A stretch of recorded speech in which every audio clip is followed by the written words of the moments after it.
All right, why don't we begin with just a couple of minutes of shamatha? Does everybody here know what shamatha is before I just assume? Does anybody not know what shamatha is? I Okay, might not. so we'll just do a little bit of mindfulness practice. Mhm. I won't give really extensive instructions here, but the idea is to watch the content of your mind and become aware of what your mind is actually doing. And one handy way to do that, to execute that, is to put a little bit of your attention on the breath. So that can be either the activity of your chest and the way the air goes in, or you can, if you have very good attention, you might notice the breath on your nose and your nostrils that comes in and out. The idea is not to focus very intently on the breath, but just use it as a tether for your attention. And if it begins to wander, in the unlikely event it begins to wander, you can bring it back to the breath. It's basically shamatha in a super tiny nutshell. So we'll just do this for a few minutes and then we'll begin the class.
Well, welcome everyone. Thank you for coming.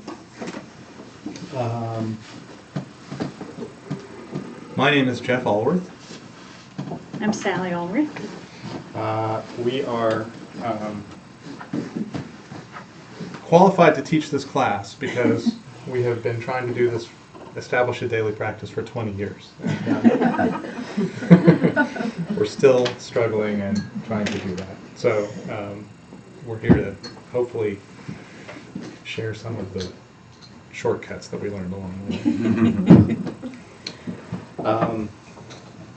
Why don't we, so the way we had kind of envisioned this class, we did a class last year that was a similar structure, and we really wanted it to be less teacher-student and more everybody coming together and chatting.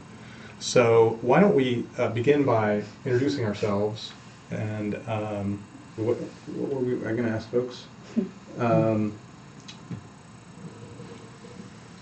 Just very briefly, we have a number of people here, so we don't want to say too much, but just your name, how long you've been practicing, and kind of what you were hoping for from the class. And that way Sally and I can have some sense of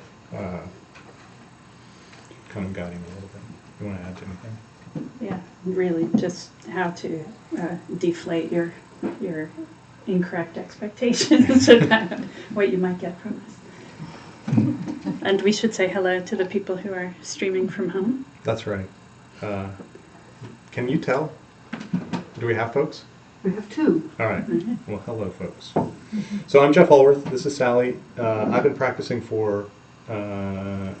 We did our first retreat before we came to KCC. It was a Goenka retreat we did in India, one of those 10-day Vipassana retreats.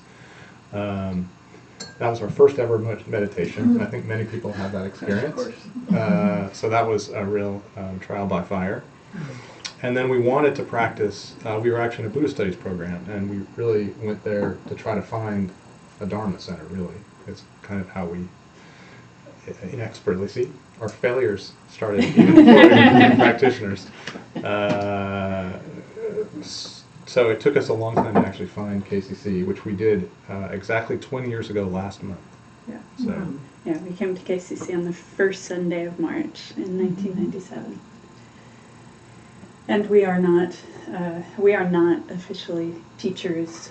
We're really sort of your peers and guides. We're all in a position to support each other on the path, and as Jeff said, because we've been doing this for a while, we've fallen into a lot of holes, and we've also had some real successes, and we've come across some things that we wish we had been told at the start of our practice careers. So we're hoping all of that will be of some value. So why don't you tell us who you are? Sure. My name's Ryan. I also was pretty quickly introduced to meditation through Goenka and Vipassana. When I think it was about 11 years ago, I took my first course, and then it was about a 7-year gap until the next course I took within, with that same group. And then, I think, I had good intentions of keeping a daily practice, and something happened, life happens or whatever, and I'd love to be able to reinvigorate that without having to do the 10-day course as much as I want to do it again. I think that it has a lot of benefits, but it seems like it's too, I've seen too much of a spike, and then, eventually it kind of wanes, and I'd like something a little bit more consistent. I'm Luciana, and I've been, I think I attended my first retreat with KCC maybe 8 or 9 years ago, but I've been coming to the center off and on since then. I moved out of the States for 4 years, so I wasn't here. And I've been struggling since the very beginning to establish a regular practice. I have been successful at some times, to a certain degree. I don't know if it can be called successful, but it was a little bit more regular. But in the last years, I've had really a hard time finding the time, the peace of mind. So when I saw the class offered on the website, I said, yeah, this is exactly what I need to just get going again. Great. Linda, your option. Okay. All right.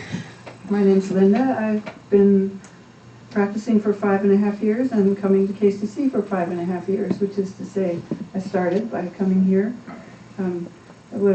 KCC was recommended to me by a person in the community whose judgment I trust. So I thought I would come and try it, and I liked it right away.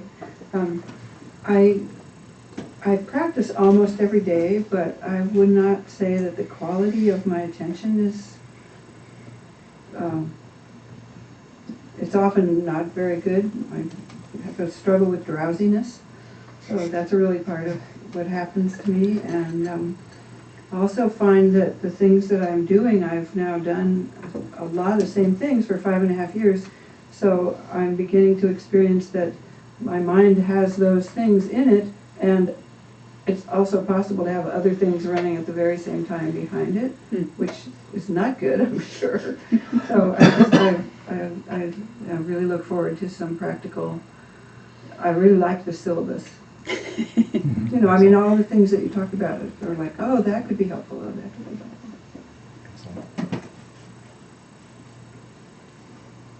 My name is Sonia, and I've been coming to KCC for 20 years also, pretty much. Yeah, it's hard to believe. Yeah, I came, I think, I was early 20s, and have been here since then, you know, with varying degrees of intensity. And yeah, I don't know exactly why I'm here, but I guess like Linda was saying, I think I have a daily practice pretty much. I mean, like the form, like you sit on the cushion and that kind of stuff. But the quality is, you know, sloppy and often. So I just thought this would enhance, you know, and then also curious about that daily practice that's throughout the day also, you know, ways to, reinvigorate that or get new ideas or get excited with all you guys about what we're going to try out. Yeah. So, thank you. Yeah. For this. Yeah. My name's Laura, and I have been studying the Dharma for 10 years, but I haven't had a consistent practice at home. And nothing in my life is regular. I go to sleep at different times, I wake up at different times, I have energy at different times. And so I'll meditate and practice for 1 week and then like sleep all day like the next week. And then, so I'm trying to develop more discipline. I guess just regularity. Like I'll let my mood determine whether I practice that day or not. And like have justified beliefs like, oh well, that was pointless yesterday, so like why sit down again? And then, but I've had continued interest, and I'm more determined now and have a clear idea now than I ever had before about what I want my life to look like and what I think I'm actually capable of.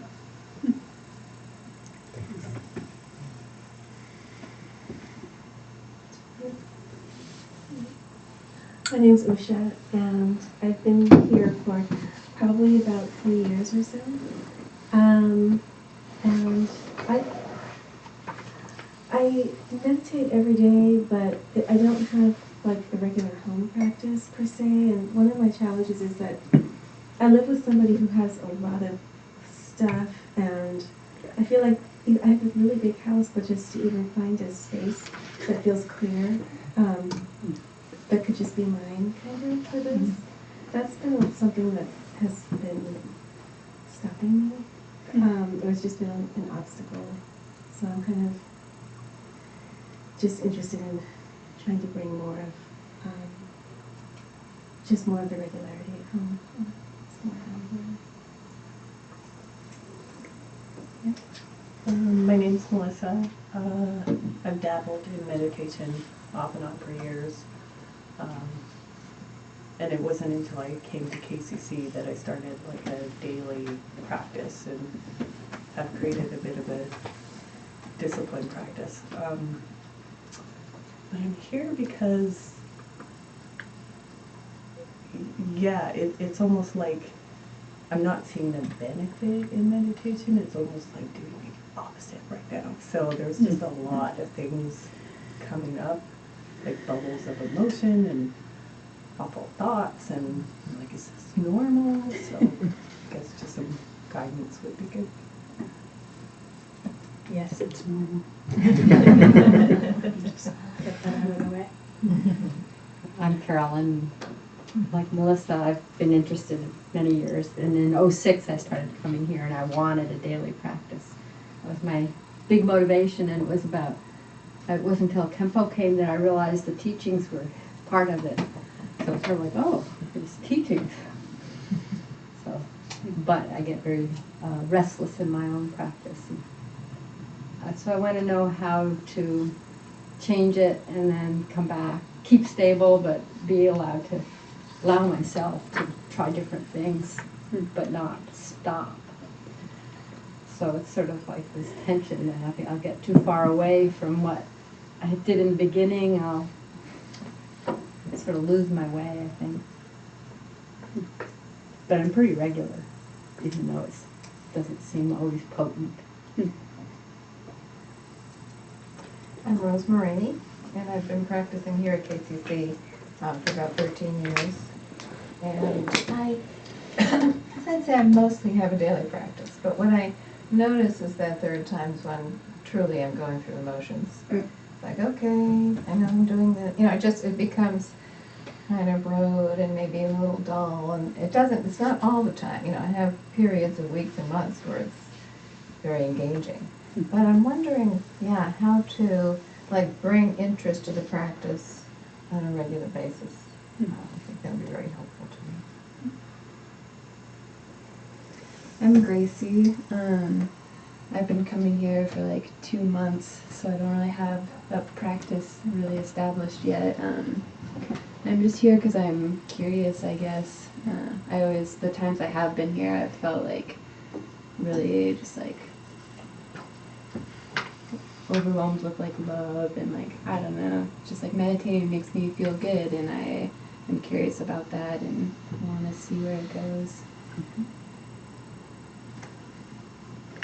I'm Joe Bertinelli. I've been engaged here at KCC for over 10 years now, if I can believe that. That's amazing. And practicing, to borrow a line from Linda. I came here upon the recommendation of friends whose judgment I trust. Joe's our friend. Jeff and Sally recommended KCC. Jeff and Joe actually went to college together. And I would say carrying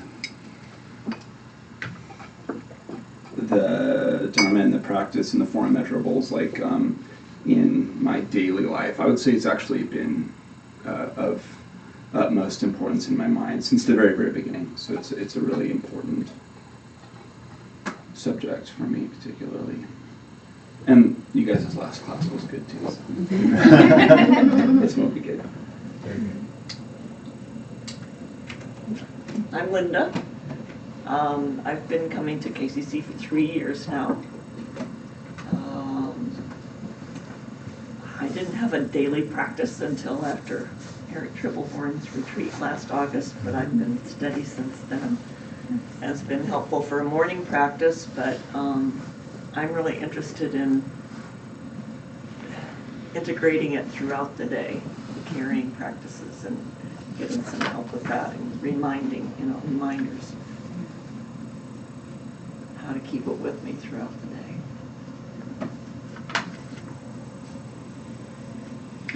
I'm Lynn, and I've been coming since 2001, 9/11 actually. This is the day, not that day, but that time, that year, which doesn't necessarily mean anything, except that I've been pretty steady coming here. I feel I get lazy in my practice. When I read Attention Revolution by Alan Wallace and liked his 11-minute meditation, I thought, oh, good. So I feel like I'm cheating, when I say, oh, I can do a shorter meditation. And then I think back to Julia saying, more time on the cushion is better. Okay. So I go back and forth. I do also work with a lot of mindfulness in my practice, my work practice, so I feel like I get a little credit that way. But I'd like to get more disciplined again, back to kind of my earlier days. So, here for that. I'm Emily. I've been meditating on my own for about 6 years. but I started coming here less than a year ago. It's been really nice to have a community because that's something I never had before, and kind of started all of this on my own and was doing it on my own for a long time. And I am really interested in this class because I feel like I have a lot of different things I've learned and tips and techniques that I've kind of taken with me from reading different things or hearing different teachings, but that almost messes me up more when I'm trying to like reach for something to use during the day. So I just want to feel like anchored and centered and have like a couple simple things that I go to, but kind of figuring out what those are. My name is Daniel. I've had a daily practice meditation for about 6 years also. And it's sort of been the same same formula for me, and I found it really, really helpful over the years. But kind of in cruise control at this point, and looking for just different perspectives, and also like some others have said, especially like, just being engaged in the kind of like a busy lifestyle with like a lot of responsibilities, or at least to me it seems like a lot, and trying to find ways to bring that into the other parts of life is something I haven't been able to advance with as quickly as I would like. So I'm looking for different perspectives. I've been here just a few times. I came to some teachings here about 3 or 4 years ago, and then again, just had the inspiration to just come back, and I met with Sally a few weeks ago, and then came to a class a week later, and so now I'm back again.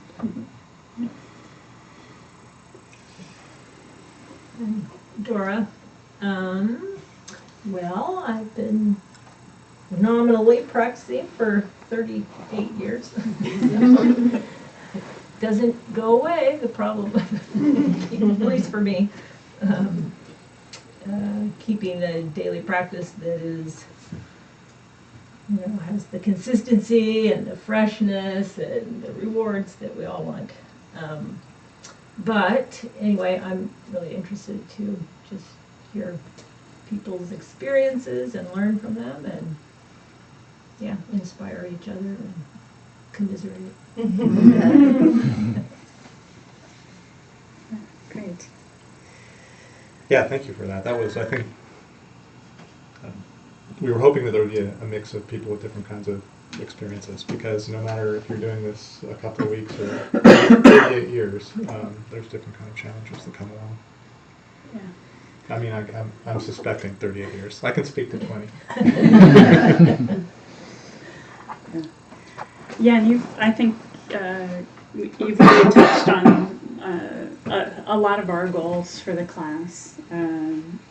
Our hope is to support you in really working with the mechanics of your practice, so that you can find something that feels workable and sustainable, that you can really commit to and incorporate into your life and feel like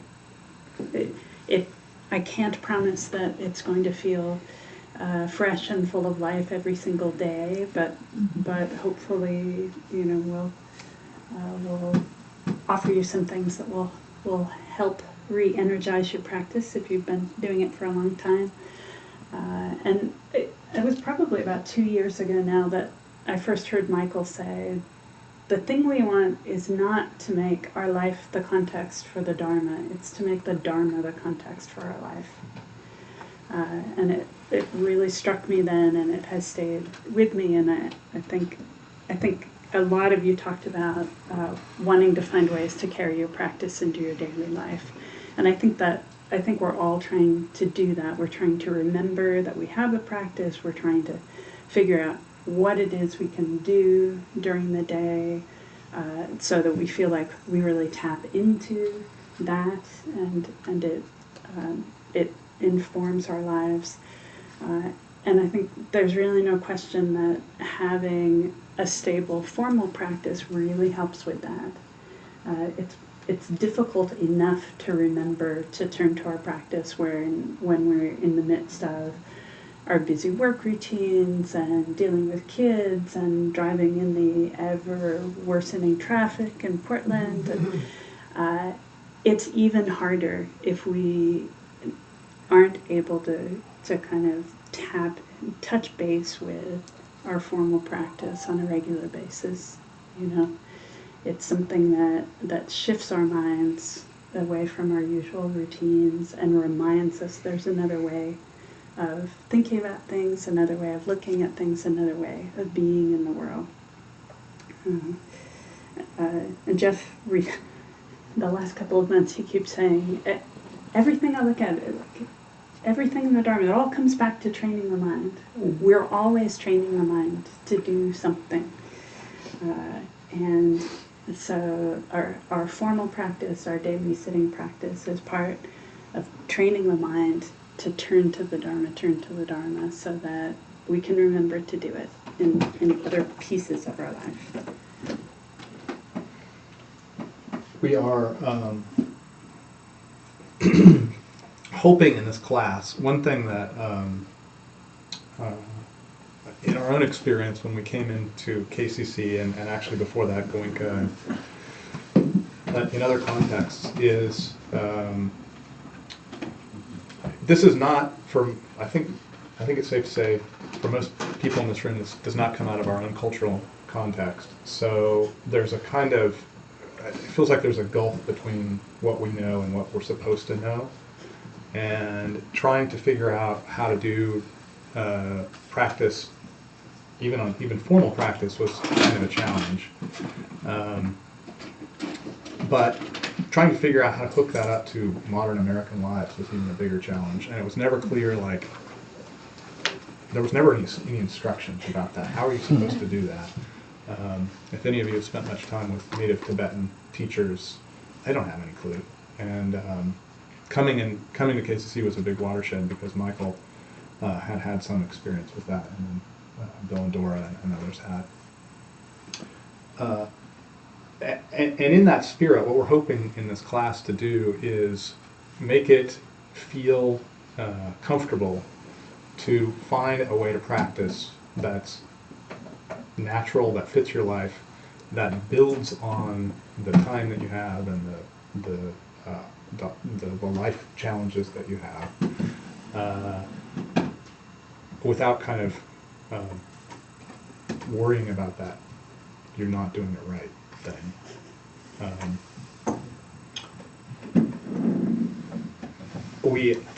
There's also another element of this. When you're practicing religion that comes from another culture, you're not really sure what's religious and what's kind of just cultural or dogmatic.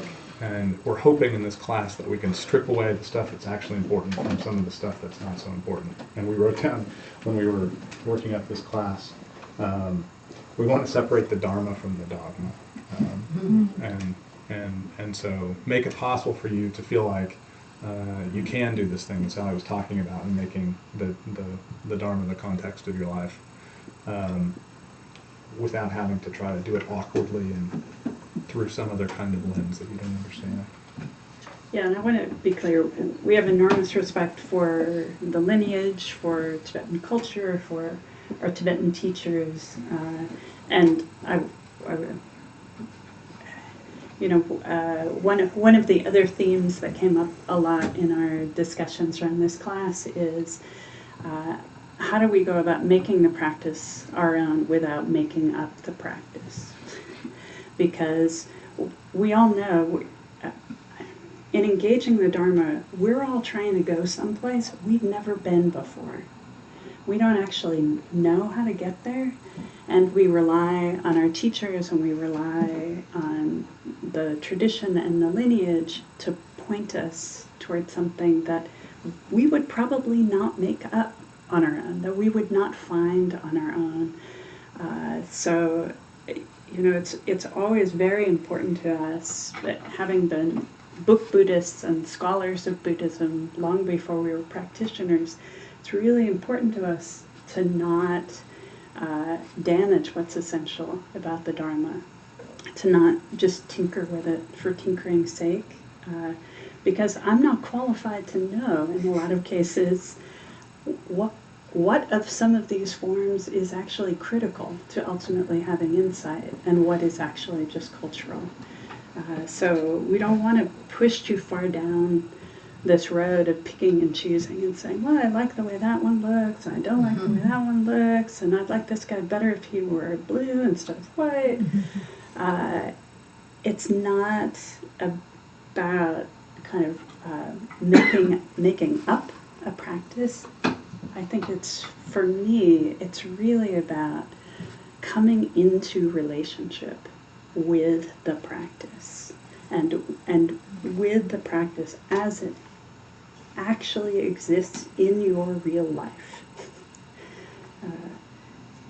And then trying to deepen that relationship over time, so that it maybe saying making the practice yours is not quite right, but so that it feels like you and the Dharma are in this together. It does feel to me like it's having a relationship with the path that you can feel good about. And that means, we have to be kind of radically honest with ourselves about who we are and how we work and what we're willing to do and what we're not willing to do and where we can push ourselves and where we can't and what actually happens when we're on the cushion versus what we wish would happen when we're on the cushion. That's plenty, sorry. I sort of rambled there. You did not ramble, it's good. Okay, so we're about to launch into sort of the kind of the nuts and bolts thing. I want to encourage anybody to ask questions at any point. So since we haven't gotten to that habit yet, I'll formally ask, do you have any questions? Do you have any comments? I love it so far. Oh, good. All right, let us know when that changes. So the structures of the class, just to kind of give you an overview of what to expect, and then every class going forward, when we come back, we're thinking of this as being kind of a laboratory for practice. So we're hoping that you can all commit to do something over the course of this month, and what you do is the experiment. And we'll get into that in a minute. But when we come back, we'll talk about the last week and how the practice went. And he means we'll talk about it, not we'll talk about it. Yeah, that's right. You'll review us. Because we'll all have different, just in the same manner of learning how everybody's own practice is going right here. That was super enlightening. We learned from our last class that learning how people engage the practice and what discoveries they made, that kind of information sharing is pretty valuable. I write, and I often joke that hive mind is much smarter than I am. So more people have more brains, so we'll put that to benefit. So that'll be the first half hour or so. We'll talk about that. And then we will do what we call nuts and bolts. So that'll be kind of the techniques and things that you can try in your daily practice. Then we'll talk a little bit about what do we call it? Big? What do we call that? The big view, holding a big view. Yeah, holding the big view. We're going to talk about the four measurables. So there's a lot of big view stuff in the Dharma. And we'll talk about the immeasurables as one example of that. Bodhicitta, the Bodhisattva vow. There's a lot of these things in the Dharma. And there's a reason they exist in the Dharma, and there's a reason they're really valuable in one's practice. So we'll have a little bit of that. And then at the end of the class, we'll do a little bit of looking forward and thinking about what we're going to do for the next week.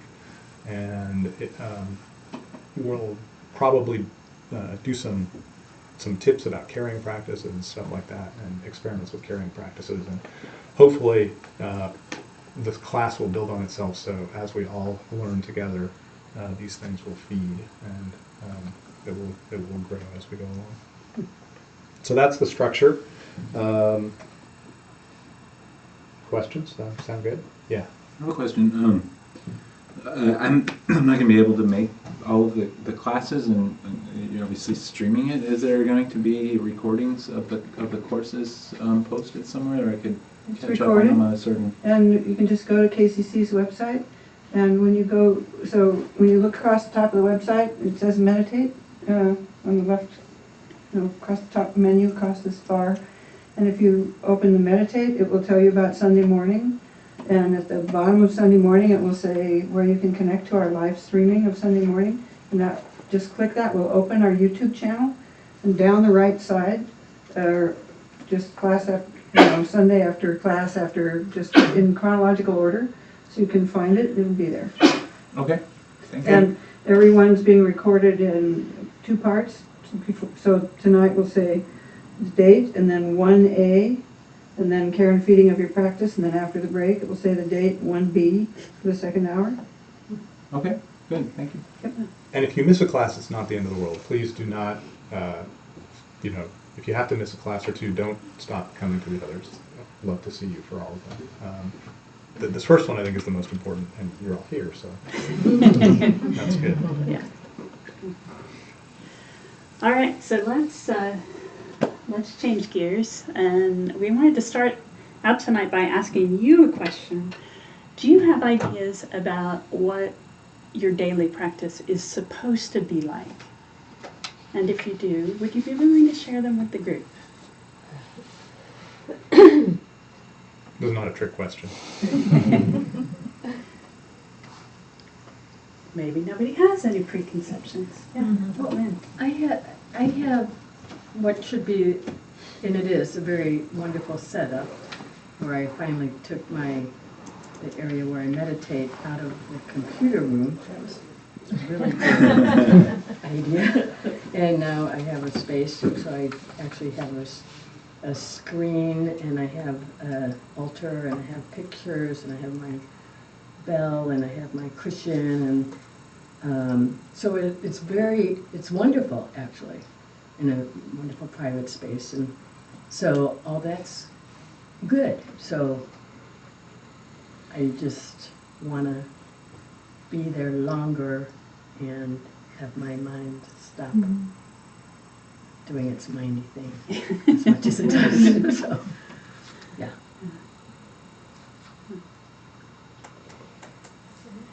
My understanding of having a practice is to practice, right? You're practicing the calm of mind that helps you see and react to the world, or not react to the world in the same way as you normally would. And so I think that it's important to, my goals was to be able to do it regularly twice a day, and have at least a goal of a half hour, and hoping that with the years you can even, do it for longer. And in bringing that into daily life, by reminding yourself of that state of mind when you're encountering obstacles or things that bother you, and you would rather be screaming and reacting differently. But that is also the biggest obstacle, to find those times and that regularity and growing. So I think I have an idea of what I would like to get out of it, but I haven't been able to do it. I would like to say that in terms of expectation or hope, I would call it the hope for the practice, that I would have a few more aha moments than I actually have. It's like that I would have some insights into the way my mind is working, like additional, it just feels like they're few and far between, the insights. I'd like to have a little bit more. Yeah. I'd like to not have resistance to even having practice. So I notice that. And then sometimes I try to behave like I would do with my grandchildren, say, okay, go ahead, don't do it today, you know. So I've played with that a little bit to see if it feels more authentic than when I do it. But then I think it's actually better to just go and do it. So that's one expectation. Yeah, these are lofty and sophisticated ideas that you all have. I was thinking on a much more gross level. When I first started practicing, I read a lot about the Dharma before I ever practiced the Dharma. And it felt like in the beginning, every book I read said, well, you should really do it first thing in the day. And it's better if you get up really early, and you should do at least an hour. You have to sit on a cushion, and it's best if you can sit in full lotus, and like kind of all of this stuff around the form of it. A lot of which really didn't work for me. We kind of wanted to start there with the kind of basic practicalities of how you set up your practice, and maybe nobody's carrying any ideas about kind of when and how exactly you're supposed to practice, but that was a big obstacle for me for a long time. So it made it onto our agenda since we were building the syllabus. Yeah, I think those expectations kept me from actually coming to the Dharma for a number of years. You know, I don't sit still worth beans. I'm really a wiggler. I'm either asleep or I'm wiggling. Yeah, just like, there's no way, you know. I'll just go there and I'll be insane by 20 minutes and I'll go screaming out the door. So really those expectations were in my way for a long time. We were in Nepal and in Lomontong and got to go to a monastery for their 6 to 7 morning practice. And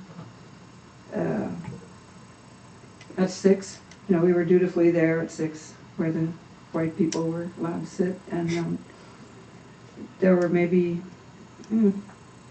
what turned out to be about a fifth of the men were actually there and sitting up, and they started chanting, and gradually the teenager monks came in and took their places, and then gradually after maybe half an hour the little boys came in, and most of them laid down in their places with their heads in the laps of the people, you know, that they were sitting next to, and you know, gradually they'd kind of get up, and you know, the person next to them would, you know, rub their heads, and you know, and by the last maybe 10 minutes, every little place was full, and everyone was chanting, and I just thought, you know, this is not culturally, this place anyway is not rigid about this. You know, there's room for all these young males, and you know, where they are and when they get here, and I was like, okay, maybe this won't be quite as had kept me away for a long time. That really helped me to start coming here, to have that cultural experience. Yeah, when we first came to KCC, we did not set up a shrine. We practiced for years before we actually set aside a place in our house to practice. And it took me a while to establish a daily practice, and it ended up being in the evenings. It was a shamatha practice. I did it in the evenings because Jeff was practicing in the evening. And so it sort of made sense for us to overlap. And I don't even know how I figured out what to do other than sort of mimicking what we did on Sunday mornings. Yeah, an early practice that I did was the Nundra practice, which is this a thing that we do as a part of a Mana Mudra program. And you do these series of 4 practices a lot. And so I started that, and there's sometimes when having Dora here is sort of unnerving. And I was actually doing I was doing it pretty well, and then we went on the retreat. So this is my my story about how my first failure in practice came about.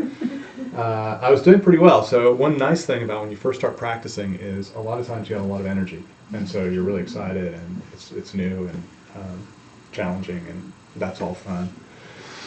And so I was doing this really rigorous practice, and I was doing it for like an hour most days. And like I said, I was doing it after work because I'm not a morning person.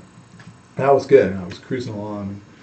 Then I went on the Mahamudra program, which has these same practices, but it breaks them up differently, and it does other stuff, and it totally ruined my practice. Like I couldn't do that program, and I struggled with it for an entire year. And finally, I went to Michael and I said, "Man, I don't know what to say. I'm not doing any practice anymore. This is just I can't make that commitment, and I don't know what to do because I went on this program and I said I would do this thing, and now I'm dead." And that was my first experience of like I was trying to do the appropriate thing, and it didn't really pan out. Yeah, we're asking everyone as you participate in the class to make some commitment about what you're going to do for these 4 weeks, and we recognize that commitment can be a very dicey thing. We're sneaking up to that one slowly. Because I had a very similar experience. I was doing my shamatha practice. We went to the seminar in India in '99. There's a practice commitment as part of that program. And in the first year, you get to do a half commitment, or at least that's the way it was presented back in '99. And so I struggled really hard that next year, but I actually, it took everything I had, and I could do the half commitment. And then I went to the retreat again, and it was time to bump up to the full commitment, and I absolutely couldn't do it. And so then I just did nothing. Instead of backing off, figuring out what I could do, doing less, renegotiating with Michael, it never occurred to me to go to a teacher and say, I loved this program last year, I can't do it this year. Is there any way to work around this idea of the commitment? Totally never occurred to me.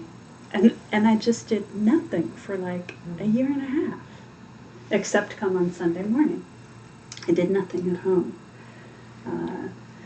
So in the spirit of that, we would like you to commit to something for the next month, but a few things here. The idea with the commitment should be that it gives you a toehold to practice, not that it becomes a barrier to practice.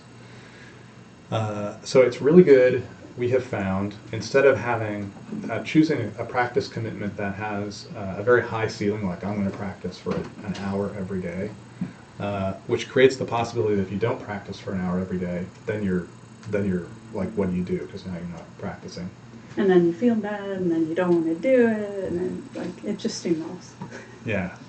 So instead, go for have a commitment that has a low floor, and then you can always exceed that floor. But make sure that it's something that is something you can actually relatively easily work with over the course of the next month. Yep, something you believe you can do. And that was actually a piece of, we had a conversation with Lama Eric Trebelhorn, who some of you know, before he went back to India last time, and I was asking him about this idea of commitment, and he said the thing that destroys people is people always set these really aspirational commitments. It's sort of like the maximum they could possibly do, that's what they say they're going to do. And he said, your commitment should always be your floor.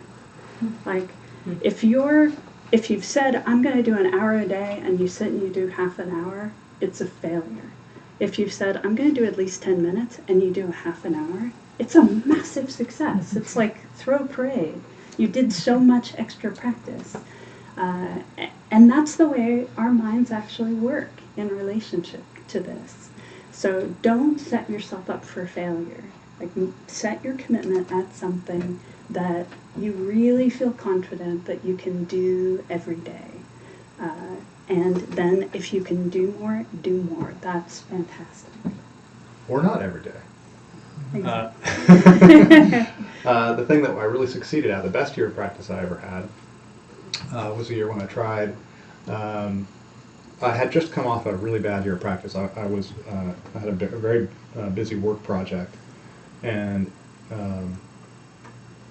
it got so bad that I wasn't doing any practice at all. And I looked back over the year and I was like, I bet I did 50 hours of practice over the entire year. Something that was really terrible. And this is like 3 years ago or something, 4 years ago. So it's not that long ago. It's not like you can continue to have these troubles deep into your practice.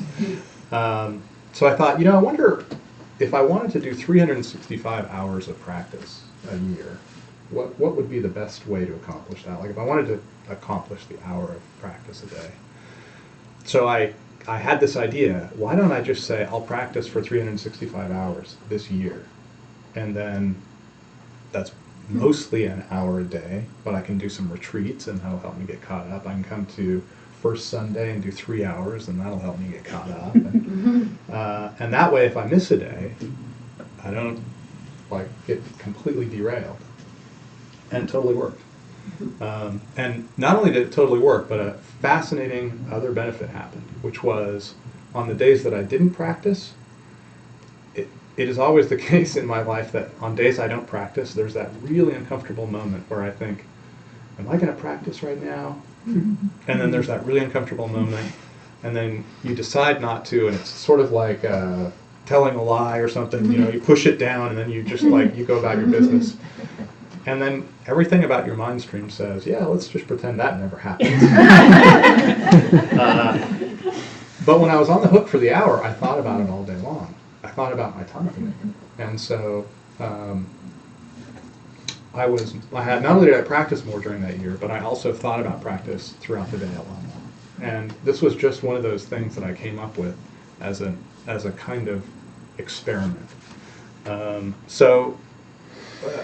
Maybe your experiment is for the next month that if it's really challenging to practice at all, and for many people, including me in my lifetime, that has been the case, that you commit to walk into the space that you have reserved for practice, wherever that is, and just look at it. Acknowledge that it's there. That's your practice. If you want to sit down and practice, that's something you can do.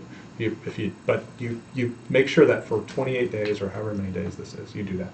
That's a thing. That brings practice into your mind stream. And it can be, we know people, Sally mentioned Eric Treble, and there are people who will practice for 4 or 5 hours a day. They'll take the opportunity and just go crazy. So there's not a right answer here. It's what brings the practice into your experience. And the way commitments fail is when they're hard to keep, and then when you break them, it becomes an obstacle to practice.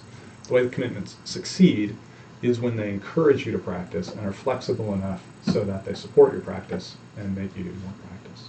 So this is kind of, the idea here is to encourage ourselves to practice and create an environment in which we want to practice, not create an environment in which we have that moment where we feel terrible and then we go about our day. That's right. This is meant to be a low shame kind of environment that we're creating here. And the thing is, what Jeff came up with, making a commitment for a block of practice, would totally not work for me. I'm a super structured person. I'm a morning person. I like to do my practice first thing in the day. I like to have a very specific program that I'm doing, or set of practices that I'm doing, and I just like to do it in the same way every day. That's how I work. I watch Jeff, who is really seriously not a morning person, struggle with that whole I should be getting up and practicing thing, and just totally falling asleep on his bench. It wasn't a bench then, on the cushion. I suppose there's some benefit or virtue to the discipline that was involved in kind of forcing himself to get up and do it, but it wasn't actually very fruitful as practice went. It's been much more fruitful to work in a way that actually recognizes the reality of who he is, and I work in a way that recognizes the reality of who I am and what supports me, what makes me feel enthusiastic about my practice. So we're not going to ask anybody to commit to anything today. This is going to be your homework, and we're not going to ask you to write anything in blood and submit it to us. That's right. But we hope that you use this opportunity as one in which the laboratory creates an environment where you're able to practice and encouraged to practice. And we should maybe take a break now and then come back and start with the nuts, the how. That seems pretty good. So we got a little bit of a late start, but it's right around 8, and the people who had tea are probably ready for a bathroom break. So let's try and take as short a break as you reasonably can. And is there anybody who doesn't know where bathrooms and tea are? All right. Avail yourself of the amenities. And if you're watching from home, I think Linda's going to unplug you briefly and then come back.